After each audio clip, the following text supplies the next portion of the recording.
Hello everyone, welcome to our channel Phoenix.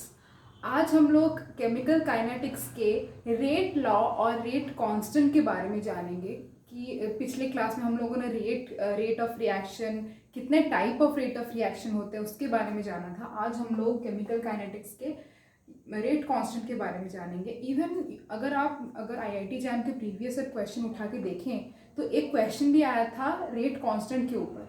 वो वाला मैं आपको नेक्स्ट वीडियो में बताऊंगी, कुछ क्वेश्चन भी आपको कराऊंगी किस तरह से आता है। ओके, तो लेट्स स्टार्ट रेट लॉ। तो ये है हम लोग का रेट लॉ। रेट लॉ बताने से पहले मैं आप नॉर्मल से एक रिएक्शन लिखती हूँ।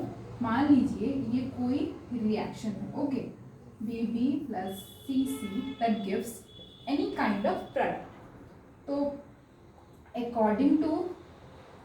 according to law of mass action, okay, law of mass action। अगर आपको लॉ ऑफ मास एक्शन के बारे में नहीं पता तो मैं बता दूं।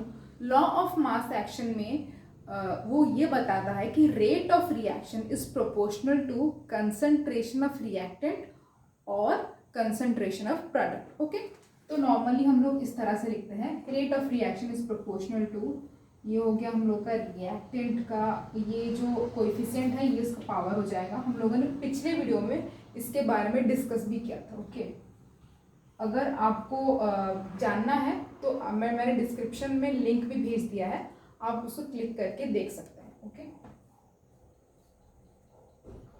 सो इस तरह से लॉ ऑफ मास एक्शन को हम लोग लिखते हैं अकॉर्डिंग टू। जब एक्सपेरिमेंट से पता चला तो कुछ दूसरे तरीके से पता चला। अकॉर्डिंग टू एक्सपेरिमेंट, जब हम लोगों ने एक्सपेरिमेंट किया तो रेट ऑफ रिएक्शन हम लोग का हो गया a to the power x, b to the power y। तो x क्या होता है? x होता है order of reaction with respect to reactant A। Okay, y क्या हो जाएगा? Order of reaction with respect to B, reactant B। Okay, अगर हम लोग x प्लस वाई मतलब ये दोनों का सम करें तो ये हो जाएगा order of overall reaction. Okay, overall reaction का ऑर्डर हो जाएगा इसका सम x प्लस वाई। तो नॉर्मली अगर हम लोग x और a, y और b को कंपेयर करें तो क्या x और a, b और y सेम होते हैं? तो नॉर्मली ये वाला हम एक रिएक्शन देख के नहीं बता सकते कि ये दोनों और ये दोनों सेम होते हैं कि नहीं। ओके, नॉर्मली ये एक्सपेरिमेंट से पता चलता है कि ये दोनों सेम होते हैं कि नहीं, या फिर ये दोनों सेम होते हैं कि नहीं। हम लोग ऐसे रिएक्शन देख के नहीं बता सकते। तो फिर ये आपको पता चल गया होगा कि ऑर्डर जो होता है, ये जो ऑर्डर होता है ये वाला हम लोग ऐसे रिएक्शन देख के नहीं बता सकते, ये एक्सपेरिमेंट के थ्रू से ही आता है। So this was all about rate law. अभी हम लोग जानेंगे कि रेट कांस्टेंट क्या होता है। मैं ये वाला रिएक्शन नहीं मिटा रही हूँ ताकि हम लोग उसके हेल्प से रेट कांस्टेंट पता लगा सकें। तो हम लोग रेट ऑफ रिएक्शन कुछ इस तरह से भी लिख सकते हैं, इक्वल्स टू के ए, ये हम लोग का रिएक्टेंट हो गया। ओके, तो जो के हो जाएगा ना, ये होता है रेट कांस्टेंट। ओके, ये हो जाएगा हम लोग का रेट कांस्टेंट। अगर हम लोग को रेट कांस्टेंट को डिफाइन करना होगा तो कैसे करेंगे? रेट कांस्टेंट को हम लोग इस तरह से डिफाइन कर सकते हैं कि रेट ऑफ रिएक्शन व्हेन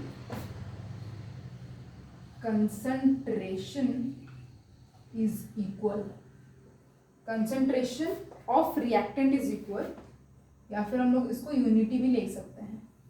जब ये तीनों कंसंट्रेशन इक्वल हो जाएंगे तब हम लोग का रेट कांस्टेंट को हम लोग डिफाइन कर सकते हैं कि rate of reaction when concentration of all the reactant is same और यूनिटी। ओके, कुछ इस तरह से था हम लोग का रेट कांस्टेंट। अगर हम लोग को रेट कांस्टेंट का यूनिट लिखना हो तो हम लोग किस तरह से लिख सकते हैं बताती हूँ मैं अभी आपको। तो R इज इक्वल्स टू के, मान लीजिए n ऑर्डर है, ओके, n ऑर्डर है, ऑर्डर ऑफ रिएक्शन है n मान लिया मैंने, ठीक है। मैंने आपको पिछले वीडियो में रेट ऑफ रिएक्शन का यूनिट बताया था किस तरह से लिखते हैं। ये mole litre inverse second inverse होता है, इक्वल्स टू के, ये हो जाएगा आपका, क्योंकि ये कंसंट्रेशन है इसीलिए मोल लीटर इनवर्स या आपका n, ओके। तो k क्या हो जाएगा, mole litre inverse second inverse divided by mole litre inverse n।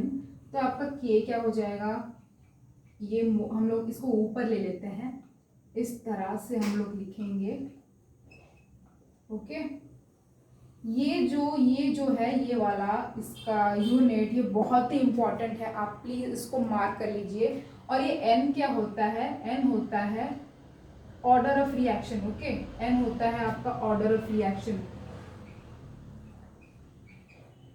Order of reaction. मान लीजिए आपको ऑर्डर ऑफ रिएक्शन दे दिया है और आपको बोला है कि रेट कांस्टेंट का यूनिट क्या होगा, तो आप इससे निकाल सकते हैं अगर आपको ये वाला याद होगा तो, ठीक है।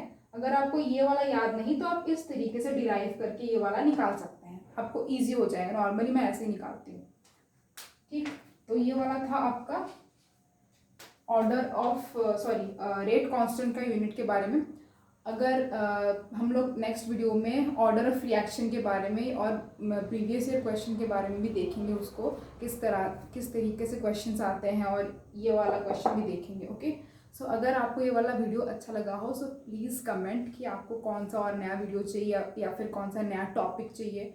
So if you guys like the video please do subscribe and press the like icon. Thank you so much.